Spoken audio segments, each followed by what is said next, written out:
Some of you may or may not remember the story that I did back in February of this year, but this comment right here that was left on that particular video as of today on November 23rd, 2024 actually prompted me to make this update video that I didn't even know there was an update for until the troll left the comment. So I guess the troll comment did serve a purpose, where you had this person named Melody Paxton say nothing racially motivated about his actions. What good does it do you to make every damn thing racially motivated? Knock it off.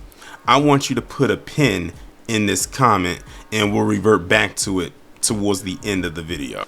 But in case you don't know, the person in which I'm referring to, or who they're referring to, is someone named Alan Filion. Now, in case you were wondering, back in February, I did a video about this individual who was basically what I called a serial swatter, meaning he was going around making a bunch of threats, usually with the threats of blowing something up from different locations. I think politicians would threaten, different religious practices would threaten, but he also threatened schools as well, in particular HBCUs. And then that's when I brought that component in there into which that person was referring to. But I'm gonna give the update right now that was posted November 14th, 2024, because there has been an update. I'm reading this from the USA Today. It's a serial swatter, 18-year-old pleads guilty to making nearly 400 bomb threats and mass shooting calls. A Southern California teenager has pleaded guilty to swatting and calling on more than 375 threats against religious institutions, schools, and other organizations across the country. Alan W. Filion, age 18, pleaded guilty to 4 counts of making interstate threats to injure the person of another, the U.S. Department of Justice said in a news release on Wednesday. The calls were made between August 2022 and January 2024 and on January 18th. Calling Filion a serial swatter for both profit and recreation, the DOJ said the teen posted about his first swatting experience on social media.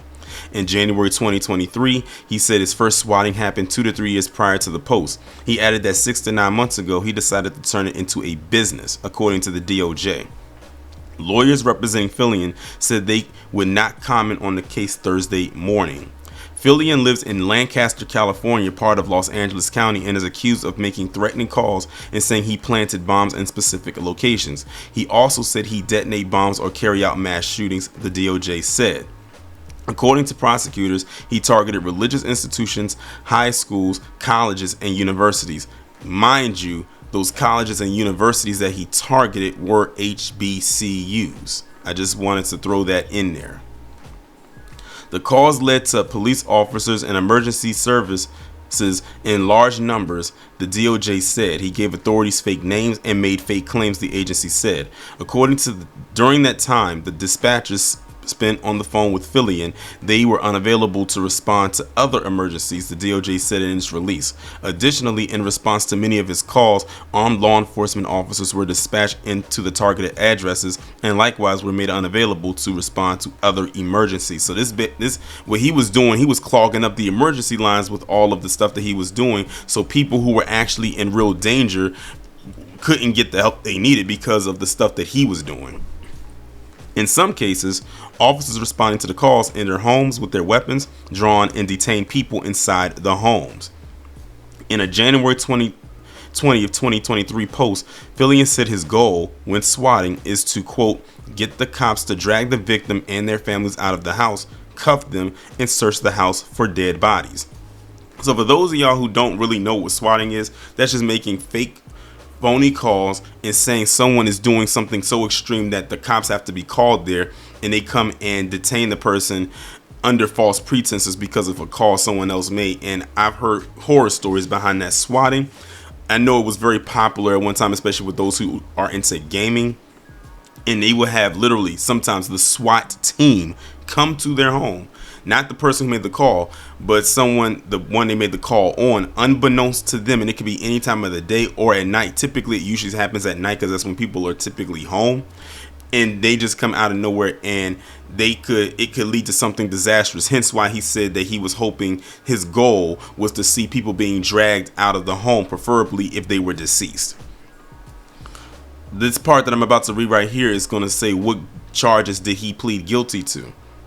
It says October 2022, suspect called a public high school in the Western District of Washington and threatened to commit a mass shooting. He claimed he planted bombs throughout the school.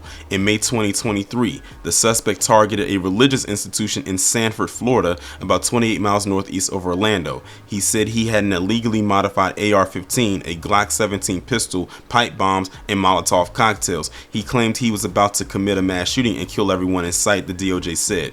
Also in May 2023, the suspect called a historically black college or university, or an HBCU, in the Northern District of Florida. He said he placed bombs in the walls and the ceilings of campus housing that would detonate in about an hour. And in July 2023, the suspect called a local police department dispatch number in the Western District of Texas and pretended to be a senior federal law enforcement officer. He gave a dispatcher the officer's residential address and claimed to have killed his mother. He also threatened to kill any responding police officers. Deputy Attorney General Lisa Monaco said in a news release that the Justice Department is committed to holding those accountable who use swatting and threats to harm communities. She said he spent over a year making threats that evoked fear and chaos within the communities that he targeted. FBI Deputy Director Paul Abbott also highlighted in the release that the teenager tried to make money by swatting and making threats. Swatting poses severe danger to first responders and victims, wastes significant time and resources, and creates fear in communities. Filion is facing a maximum of 5 years in prison on each count, which, by the way, I read off 4 of them. So that means that's about 20 years in total. And he will be sentenced on February 11th, 2025. So now that I've read all of that, that brings us back to the initial post that led to me doing the update. First off, Melody, thanks for leaving this troll comment, because that led me to doing an update on a story that I'll be honest, I completely forgot about. And now we are updated on this story. So in case y'all did not catch it before, y'all weren't subscribed to me, y'all can go back and either look at that video for the initial story itself, or y'all can just settle for this particular update right here, because it actually kind of rehashed what I talked about in that first video back in February. And then it gives an update, of course, you know, with the charges, what will be charged with, what charged for, and the sentencing, and how many years, which they said 5 years per charge, 4 and 5, of course that'll be 20. So he gets sentenced to 20 years. He'll be out when he's 38, because he's 18 now. But the fact that this Melody Paxton person came and said nothing racially motivated about his actions, when one of the places that he targeted was an HBCU, that was very telling, to say the least. Now, he had targeted other schools. He said it's a public high school. Now, a public high school, that can be very diverse depending on where it's at. Then they said a religious institution, so now he's going based on religion. But the HBCU, that was specifically on one particular group of people. Yes, there are other groups of people that attend HBCUs, but it's majority black. So when she says nothing racially motivated about this, let's just get this out the way. Whenever PC tries to come and tell another black person, or any black person for that matter, that something is not racially motivated, if you dig deep enough and you look into it, 9 times out of 10 there was some racial motivation that was indeed there. PP didn't say he was going to a PWI. He said, I'm gonna do this for an HBCU as one of the locations in order to pull this off at. But like I said, Melody, you actually served a purpose. And now that you have, now I know what to do after the fact, or right now, and that is proceed to block you after I am done recording this video. So there's your update for those who, you know, probably, some of y'all probably didn't even care for the update if you remember me talking about the story back in February. Some of you are appreciative that I did the update. It is what it is. You can thank Melody the troll for that.